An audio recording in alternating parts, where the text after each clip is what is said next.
Welcome to the EOB podcast, where we talk about the weekend box office and the new openings this week. I'm Benno, and hey, Sen, you're back from missing out on 2 weeks. Yeah. Mostly technical difficulties. You missed out on two of the biggest movies that came out about 2 weeks ago, 2 weekends ago, Alice Through the Looking Glass and X-Men Apocalypse. Right. And then, of course, the new ones that was last week. So we can get your thoughts on those, but we have to rush through this. So how about we jump right into the box office? Yeah, sure. We will have the Turtle movies, the sequel to Teenage Mutant Ninja Turtles. We have the romance Me Before You, and then the comedy starring Adam Samberg, Popstar, Never Stopping. And those were the new movies out last weekend. Mm-hmm. So we'll see how those do. Not right? Adam Samberg, Andy Samberg. Oh, Andy Samberg. Okay, yeah. So I'm mixing him up with Adam Sandler. So right. Okay. See, that's why you here is good. You can correct me on my mistakes. Yeah, I thought that sounded a little bit weird, Adam Samberg. Close enough. They're similar people. Okay. All right. Jumping right in is the number one movie, Teenage Mutant Ninja Turtles Out of the Shadows. It pulled in about $35 million over the weekend. Yeah, which is a huge disappointment, especially with a budget of $135 million, and especially compared to what the previous film did, which was like $65 million. Yes. And the thing is, most people consider this one an improvement over the first film. So I guess maybe the first film drew all the nostalgic fans out, and after that, they didn't feel like seeing a second one. Well, let's be honest, right? No one was expecting the first movie to do well because, like, the previous movies didn't do that well, right? But then this reboot came out with the CGI and everything, not the guy in a suit, right? Yeah. They're way better than anyone expected. Yeah, I mean, like the first three Teenage Mutant Ninja Turtle films, they did relatively well. In their time, they did pretty well, especially considering the budget. I think the first live-action Teenage Mutant Ninja Turtles did like 80 or 85 million, and then the second one did like 60, and then the third one did like, 40, 50. So it was progressively worse. But yeah, those are domestic grosses, right? Yeah, domestic grosses. And even the animated one, TMNT, did relatively decent, like around 50 million, which was better than I expected. But the new Michael Bay one really hit it out of the park. It opened to 65 million alone in its opening weekend and ended up making like 190 or so. Yeah, so this one, 35 million at a budget of 135 million is a pretty huge disappointment, even if it opened at number one. Right. I mean, the previous movies are just like middle tier movies, right? Mm-hmm. And then the new reboot, the Michael Bay one, came out and it turned into a blockbuster. Yeah, right. Yeah. But and this one's kind of went back to its mid tier level. Yeah. I guess what Michael Bay did well with the first one is it was a different looking Teenage Mutant Ninja Turtles. It's like exactly like a Michael Bay version. I mean, he didn't hold back. He poured in about the same amount of money. He poured in 135 million into a Turtles movie that has never grossed that much or nearly that much. It was a huge gamble and it paid off. Right. In my preview, last podcast, say, this is a Michael Bay movie without Michael Bay directing. All his elements are there. Right. The reviews are poor for this movie. Yeah, just as it was for the first one. True. I said that, it would probably do 40 to 45 million, but it did even less in that range. Yeah, I was surprised too. I was even surprised it was able to do 35 million because I went to see it on Saturday and there were barely anyone there. Maybe it opened in so many screens that the amount of people kind of, evenly divided. But there was barely anyone in my screening. So even 35 million, I was kind of surprised by. Look, I mean, you've been to these movies before, right? If a movie is very hyped up, crowds will show up. Yeah. If a movie's empty and it's opening weekend, no, it's not going to do well. So this doesn't bode well for another chapter. No, you think they're going to make another one though? I mean, it might be helped out again by the overseas market. Yeah, we'll see. We'll have to see. It did decently well overseas, 34 million overseas. It didn't open in like every country, so it only opened in several countries. So 34 million is pretty good. So who knows? We'll see. Well, yeah, I mean, I think the first movie was helped out by the Michael Bay brand. I mean, his name is on it. People know what to expect. And this one, for me, like I said in my preview, it looks like a superhero movie. It's kind of like an Avengers with turtles.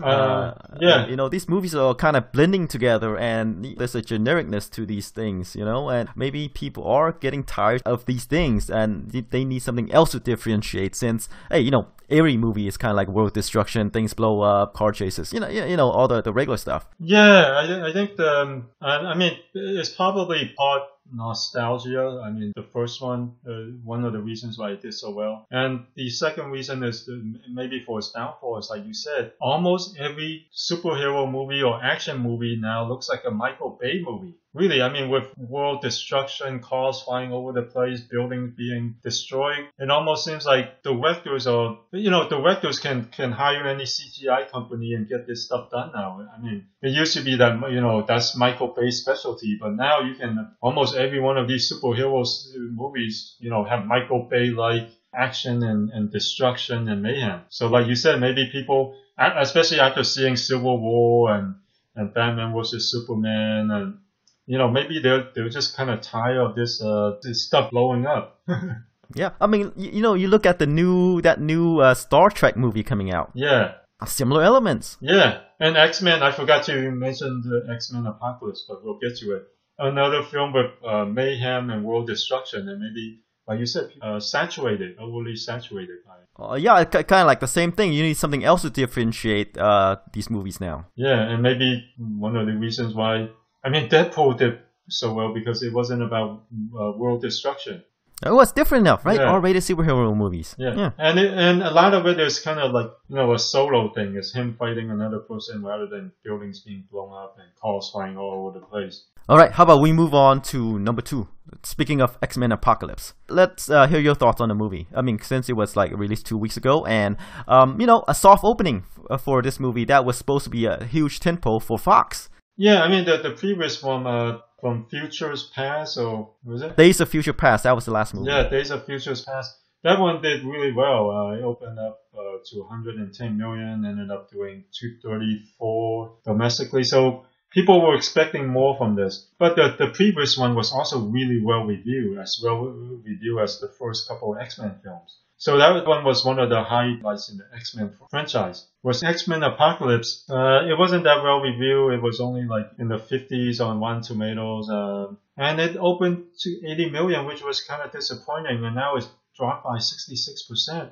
And again, maybe people are just tired of these, end of the world superhero movies. Right now, like I say, the stakes are higher because like they're looking for a total world that they're building like Marvel. Mm-hmm. X-Men is kind of like on itself. Kind of like similar like the Spider-Man movies. It's on itself. There's only so many places you can go, so many villains you can fight mano on mano. Yeah. Like Days of Future Past, and then the storylines all jumbled up. You have the young, cast, and you have the old cast, and you have this guy called Apocalypse. If you don't really follow the storylines, you don't know who these characters are, and they seem like, oh, there's just another guy, have painted makeups on that they need to team up and fight. But you don't get into the character story. I think X-Men is really about the X-Men themselves, right? It's not right. And their interaction and how they deal with, alienation. They're mutants. Right. Society's supposed to reject them.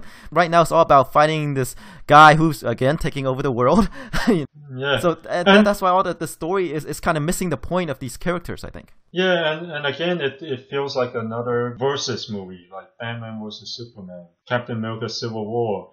And Apocalypse is really, you have a guy gathering up a group of villains to fight another group of villains. So it all probably seemed a little too similar to movies that opened not too long ago. Captain America, Batman vs. Superman, and again, people probably just kind of tired, of this versus superhero versus superhero type movie. Right. It's kind of like Lord of the Rings, CGI characters battling each other, and nobody really cares.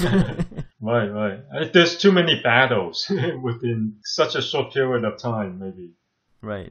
Well, that, and I say that the X-Men franchise might be in trouble because like it painted themselves into a corner with these mixed up storylines. Yeah. I feel that they would probably have to do something drastic, like blow them up or kind of reset themselves with they have too many characters. That's what Days of Future Past was supposed to do. Was supposed to reboot the whole franchise because it resets everything.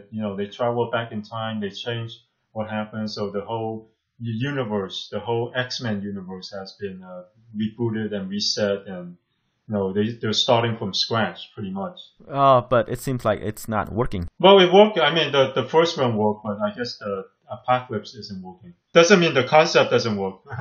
Yeah, I know. I feel that it's kind of like similar like a Spider-Man. The storyline in Spider-Man is like within its own limited thing. It's like, oh, they have another baddie to fight. It's the same thing with X-Men. Oh, another baddie to fight. You know what I'm saying? Yeah. X-Men, sure, they rebooted it, and sure, they have younger people playing characters that we saw in the original first couple of X-Men films.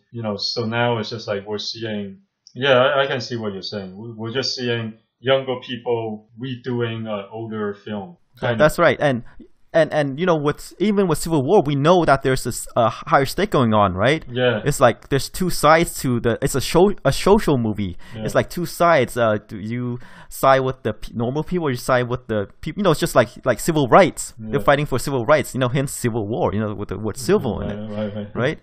They're fighting for that. There's a larger concept, and I don't know what X-Men is. It's just like, well, it's good versus bad. Yeah. It's just another battle movie, and I guess the problem with this is, I guess people just feel like it's another retread. I think the problem with time travel and changing the past to reboot something is kind of like Terminator Genesis. They did a similar thing where they travel back in time and they try to reboot the franchise by changing what happened. It didn't work in Genesis. Obviously, people didn't rush out to see it, but it worked for the Days of Futures Past. But it's just the sequel isn't working. So all right. Okay, so we'll see where Fox takes X-Men after this movie. Right. Number 3 is the romance movie Me Before You, starring Emilia Clarke and Sam Claflin.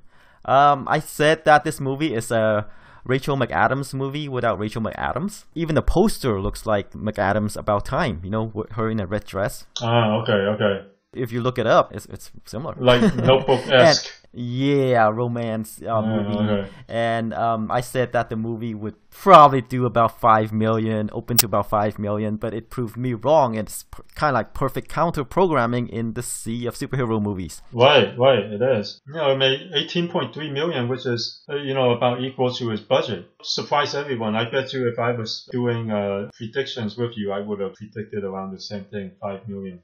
But hey, it exceeded everyone's expectation. One of the surprise hits of the summer. Right. I think the other member of these couples say, I'm tired of superhero movies. I want to watch a romance. Yeah. I'm tired of watching one group of superheroes fighting another group of superheroes. Right. And I think, if you look at the movie, right, Emilia Clarke, yeah, she's big in Game of Thrones, right?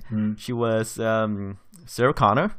Speaking of Terminator, Genesis, but in this movie, she kind of looked different. Play a typical woman in love, I guess, and taking care of a guy who's in a wheelchair. And they hit it off. Well, how were the reviews? It was, I think, 56%. So okay-ish. Kind of mixed. So just good programming. Good programming based on a book. I guess has its fans.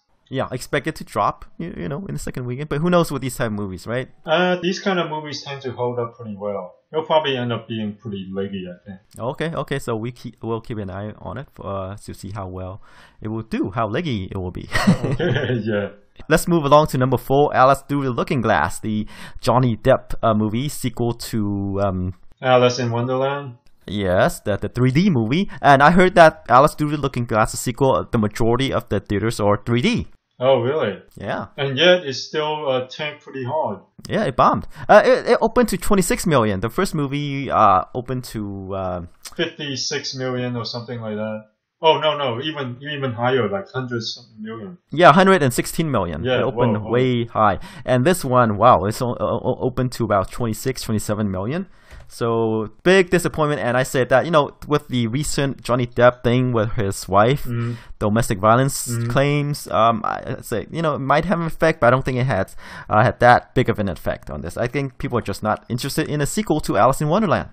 Right. I guess the first one was the right movie at the right time. It was at the peak of Johnny Depp's fame. You know, he was coming off of the Pirates of the Caribbean films, and it was coming off of the right off of the 3D craze set up by James Cameron's Avatar. So it was like the right film at the right time. And it had Tim Burton. Tim Burton's films always look very unique and has a certain draw. Whereas this one, Tim Burton's not involved. It's just Johnny Depp, and he has his domestic problems and even violence issues. But even then, a lot of people were saying the same thing. No one asked for a sequel. It was just a film that did really well.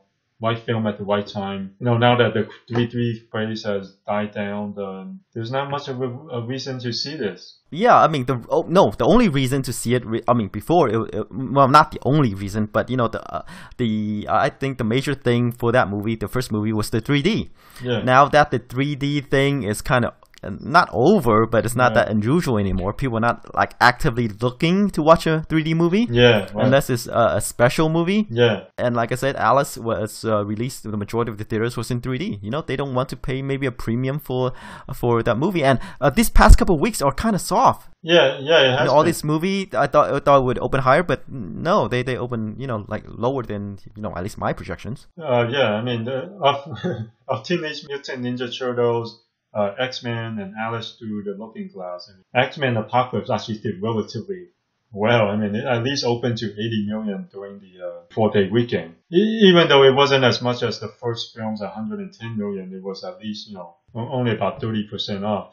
But Alice Through the Looking Glass, wow, it's like, I mean, only opened to about a quarter of what the first film did. And Teenage Mutant Ninja Turtles only did about half of what the first film did, so... Yeah. Like I say, no one wants an Alice sequel. Yeah. Right. The movie's done with. Right. It didn't help that Johnny Depp's recent films at the box office, most of them did either disappointing business or completely tanked. Right. His recent track record is not good. So movies. I mean, they're well regarded, but box office wise, they're not good. Well, yeah. I mean, that movie about the mobster? Was well reviewed and well regarded, but Black Mass. Yeah, Black Mass. Yeah, but his other films like Mordecai were like huge bombs, you know, critical and commercial duds. Right.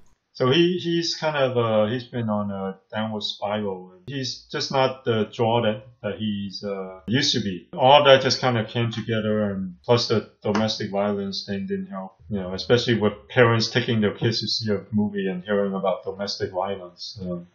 They might feel a little bit uneasy. That is true, but I don't think it affected that much. I just feel that people just don't want to go through the trouble of, you know, going through the looking glass.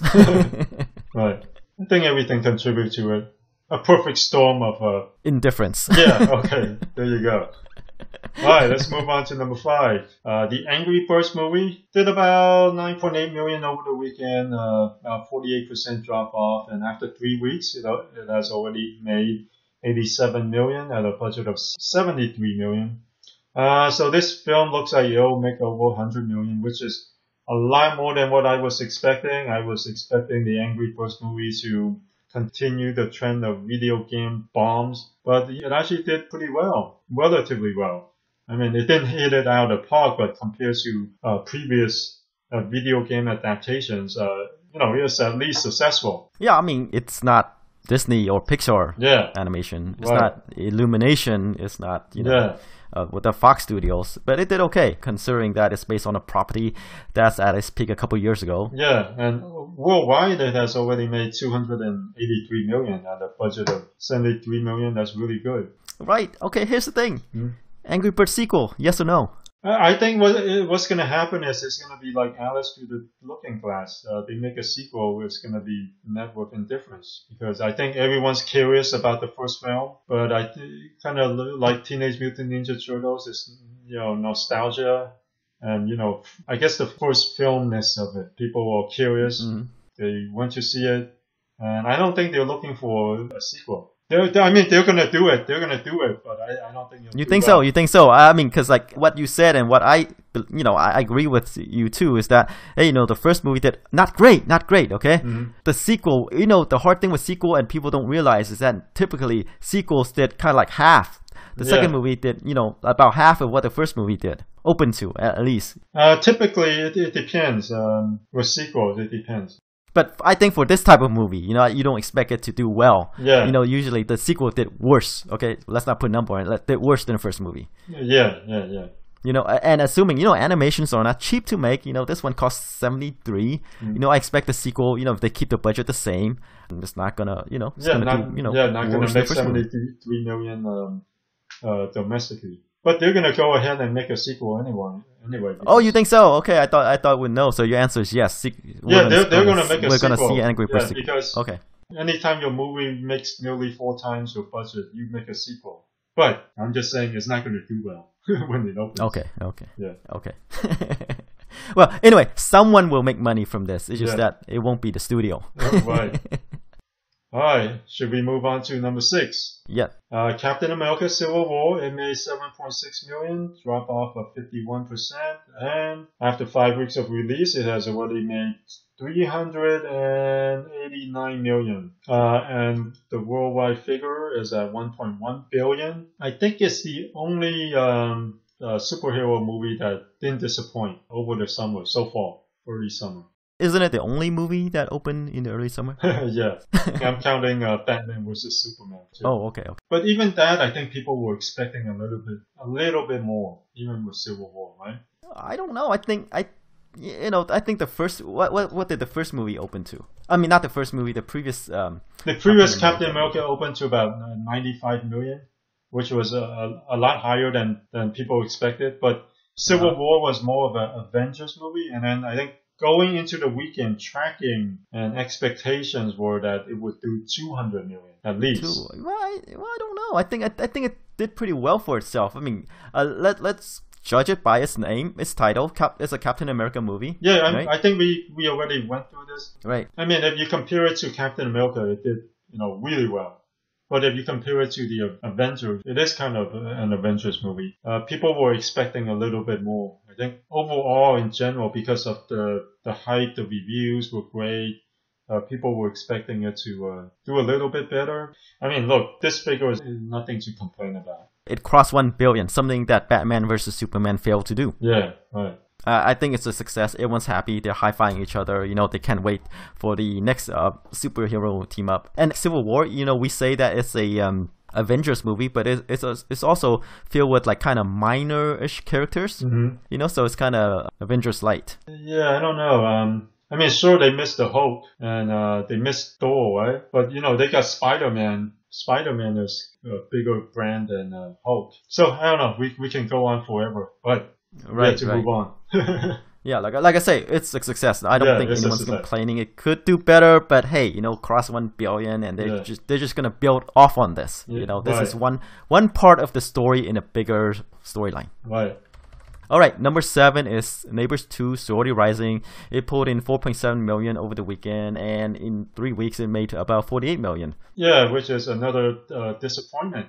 Another disappointing sequel. The first film made over almost 50 million or over 50 million in its opening weekend alone. But I think the budget is probably pretty low, and they're not going to lose money. But we're not going to see a Neighbors 3.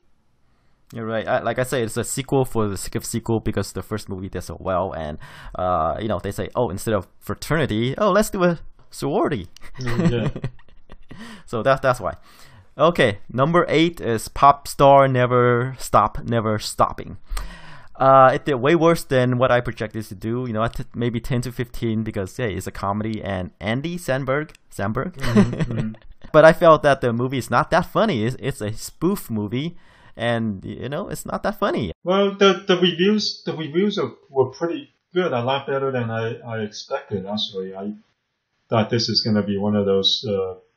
Dumb satire movies. Well, yeah, here's the thing. Maybe it is too smart for the target audience. I mean, it just doesn't seem funny to me. And it seems like they're trying to be hip, trying to be cool, kind of thing like that, trying to appeal to them. But it's kind of like an old guy playing the part of a young guy. Yeah, the clips that I've seen, especially the one with Seal, is pretty funny. When I saw the trailer, I wasn't like, "Ooh, I gotta see this." Some of the clips that I saw were pretty funny. It's okay, but it's more shocking than funny, really. It's like, oh, Seal got mauled by wolves. That's in the trailer, by the way. I'm not spoiling anything. But it's kind of the same thing. They just put it in for shock value, and you don't expect a Popstars to get mauled by wolves, right? It's kind of like, oh, you throw Donald Trump in there and get mauled by wolves, and you'll get a big cheer out of that. It depends. I mean, the reviews are pretty good, so I think a lot of critics said it was pretty funny. I think maybe one of the main problems is the trailer didn't seem that funny, and maybe Andy Samberg just doesn't have much of a draw. I mean, they try to put him in a lot of films. They try to pair him up with even Adam Sandler, but he just doesn't seem to have can draw an audience. Yeah, he just doesn't seem like a comedian. Just not a funny guy. Yeah, although the reviews were good, so I guess the film is probably pretty funny and pretty well made. It's just maybe one of those things that people felt indifferent to, and Andy Samberg is just not a draw. That too, but I just feel that when it gets down to it, it's the comedy, and it just doesn't seem funny outside of a couple clips. I guess the critics thought it worked. It's just that people didn't get a chance to see it. Maybe, like I say, this movie is targeted toward the young and impressionable. Yeah. People who thought, hey, a comedy about... Here's the thing, we haven't seen it yet, so we don't know whether or not it works. Okay. Right. Okay. So, all right. I hear you. So we don't know whether or not it worked or whether or not it's funny. But if you look at Andy Samberg's track record, he hasn't been able to do well, in theaters. No matter who they pair him up with, or if when he goes solo, the movie tanks. When they pair him up with Adam Sandler, it still tanks. So it just doesn't seem like he can draw an audience, even if it is. And even when he finally has a good movie, a well-reviewed movie, it's still tanked. I think he's just not in the right genre. He doesn't have the face of a comedian. Yeah, that's true too. Maybe he just doesn't have the. He needs to be in thrillers. I'm not sure. It's just lately he has more of a clean-cut look, but earlier in his career he does have that goofy comedian look. But he kind of cleaned up lately. Yeah, so I don't know. Yeah, like I say, he's just in his wrong genre. Even though he wants to do comedy, he just doesn't have the face to do comedy. I don't know. Trust me on this. All right, here, I'll just take your word for it. Okay, look, he just needs to be in a thriller and he'll do okay. I don't know. He came from SNL. That's the thing. I know he started from comedy, but what I'm saying, he either he sticks to writing, or if he wants to be in front of the camera, he needs to go into thrillers because he just doesn't have the look for it. Okay. Right. Okay. All right. Number 9, The Jungle Book. It pulled in about 4.2 million over the weekend. Right now it's 347 domestic. Our worldwide is at 895. Mm-hmm. So it's still doing quite well. It's on the 1 billion watch, but I'm not sure if it get there. But I said the same thing about Zootopia too, that it won't get to 1 billion, but it looks like it'll cross 1 billion. Yeah. And they already did. Yeah. Well, they did. Although with Zootopia, I did see the potential with Zootopia because it was just holding up really, really well. Like not just in the U.S., it was super leggy around the world. Even The Jungle Book is almost as leggy, but not as leggy. So I don't think it's going to cross the 1 billion mark. But we'll see. Yeah, we'll keep an eye on it. It's on the 1 billion watch. It's nearing, but we'll see if it can have one last push in it. Okay. Number 10 is The Nice Guys, that action comedy thriller starring Russell Crowe and who's the other guy? Ryan Gosling. Yeah. A well-reviewed film. I guess it did okay, especially considering Russell Crowe is not a draw anymore, and Ryan Gosling has never been a huge draw in a mainstream film. He's always it did better than our projection, right? Did it? Yeah, I think so. I think we were doing about 5 or so like that. Because, even though it stars Russell Crowe and Ryan Gosling, it is a Shane Black film. Yeah. It's a Shane Black dark comedy. Wait, didn't I go 10 to 15 on this? Oh, maybe you did. Opening? Yeah, maybe you did. Oh, okay. Yeah, it's one of one of those films that's well reviewed. 90% on Rotten Tomatoes, really well reviewed. But Ryan Gosling is not a huge draw. Russell Crowe is no longer a draw. And I'm not sure if maybe they're okay with this. I don't know what the budget is. I think the budget's pretty low, and I think they already probably made the money back. Okay. Yeah, because it is kind of like a domestic, kind of thing. You have some action scenes, but I don't think it's expensive to make. I don't think they have a lot of sets. Right. The setting is like the 70s, so that might cost some money, but we don't know what the budget is. Like I said, even though it has Russell Crowe and Ryan Gosling, it is a Shane Black films, and Shane Black films are an acquired taste. Yeah, unless he's directing like Iron Man or writing Lethal Weapon. Yeah. That's it for the top 10. Let's move on to next week's opening. We have 3 new movies. Again, we have The Conjuring 2, sequel to the horror film directed by James Wan, and the sequel to Now You See Me, and Warcraft, based on a video game. Let's start off with The Conjuring. Conjuring 2, Conjuring yes, the 2. Sequel, the horror movie. First one was a huge hit. I think made over like 130 or 140 million. It was really well reviewed too. One of those really well reviewed horror films. The movie opened to 41 million. It made 137 million stateside, 180 million overseas. Worldwide is 318. So for a horror movie, that cost 20 million to make. It did extremely well. Right. Now comes the sequel. What do you think? The reviews are pretty good, 86%.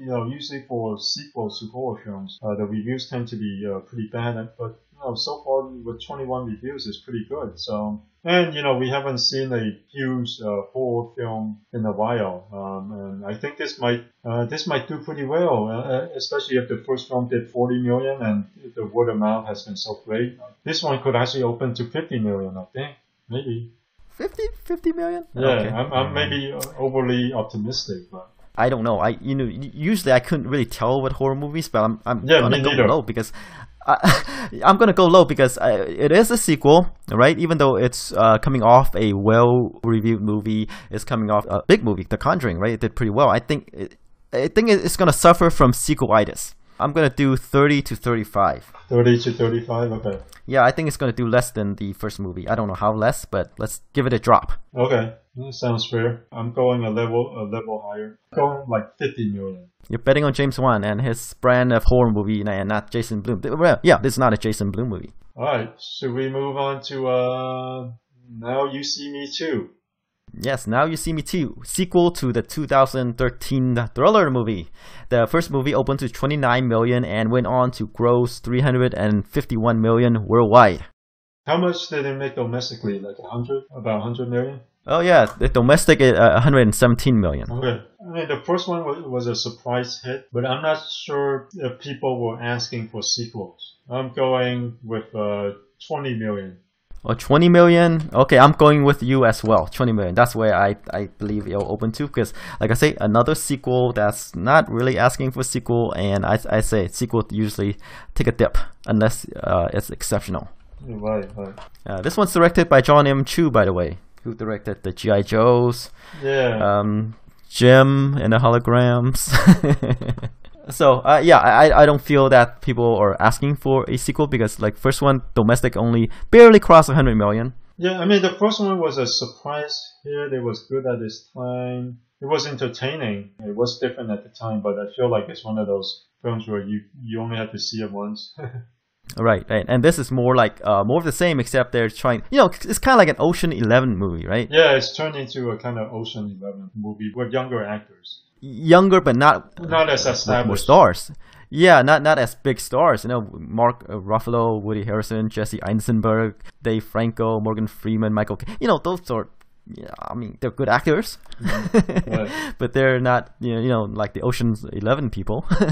Right. So that's why we're both going with 20 million because hey, no one's. I guess it's one of those movies where it's good to have, but not a must see. Right. All right. Let's move on to Warcraft. I'm surprised because it's directed by Duncan Jones, who's a pretty good indie director. Did Source Code, which I liked a lot. which was well reviewed. You know, a Jake Gyllenhaal type of movie makes about 50, 60 million. But Warcraft, this is out of his element, right? Kind of. This is more fantasy than sci-fi. He's always been in the sci-fi genre. His first film was Moon, so he's kind of in the sci-fi genre. Fantasy. No. What I'm saying is big budget special effects movie, not theme wise. This is CGI, big action scenes. I mean, he might be good at directing actors, but is he comfortable with green screens, etc. And I have to say, the reviews right now on Rotten Tomatoes, 18%, 18. Yeah, so this is definitely going the way of your usual. It seems like console video game adaptations. Wait, Warcraft is more computer, right? Yeah, computer. Yes, computer is a MMO. It's a massive online RPG. Whatever. People play together into this virtual world. This looks like it'll continue that trend of bad video game adaptations. Yeah, I said a couple of weeks back. That's I smell stinker in this one. Yeah. I mean, Angry Birds kind of bucked the trend, but now it looks like we're going back to that trend. So Warcraft, I'm going 10 million. Holy moly, that low? Yeah, I'm going 10 million. 10 million. 10 million. Wow. I'm going 30 to 35. Wow, 30 to 35.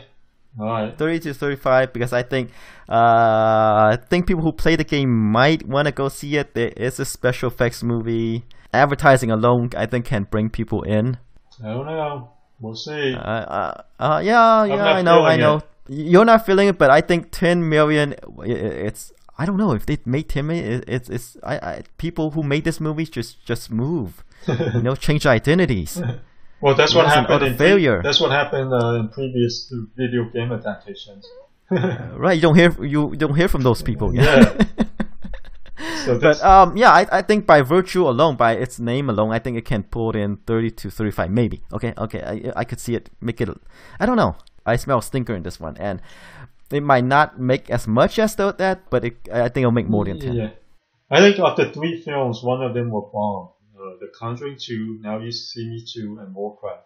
So the Conjuring 2, I don't see that many films being able, all 3 films making like 20 million or so. Mm-hmm. So if I'm betting heavy on the Conjuring 2, which is at about 50 million, and Now You See Me 2 at about 20 million, I'm betting that Warcraft will bomb pretty badly. Well, that's true too, because if you want to see battle and action scene, why don't you go to watch Turtles? Unless you have an irrational hate of, Megan Fox and Turtles. Yeah. But of the 3 big movies, the 3 big releases, Warcraft is the most expensive one to make. Yeah. Right, it has the big bomb potential. Yeah. So there we have it. Yeah, and the reviews are just horrible, so it's not looking good. I think it's going to be one of those super duds. Okay, so if like I say, if it makes about 10 million, then I don't know what to say. I mean, people, they will be scared off. People will be scared off by these I think they would, if it makes 30 to 35, I think they would be relatively happy. I think that would have surpassed their expectations. Okay, but the thing is, even though it opened huge, right? You expect this movie to drop huge because the fans, it will drop. We front load this movie and then it can expand outside of the fans. Yeah, but I don't think many fans will go see it. Okay, all right. Oh, okay. So overseas, we forgot to mention overseas. It has already made 70 million. Which doesn't mean a lot because the X-Men Apocalypse opened well overseas. Yeah, I mean, so. Oh yeah. It has no bearing on how it's going to do domestically. Yeah, but at least it's doing decent overseas. Yeah. Well, in general, the overseas market, could do better, about 60 some percentage, of the total gross. Mm-hmm. So that's where it stands. All right, so that's it for this week. We'll come back next week and see how well Warcraft did. Then the Now You See Me sequel. And then The Conjuring 2. All right. See you guys next week.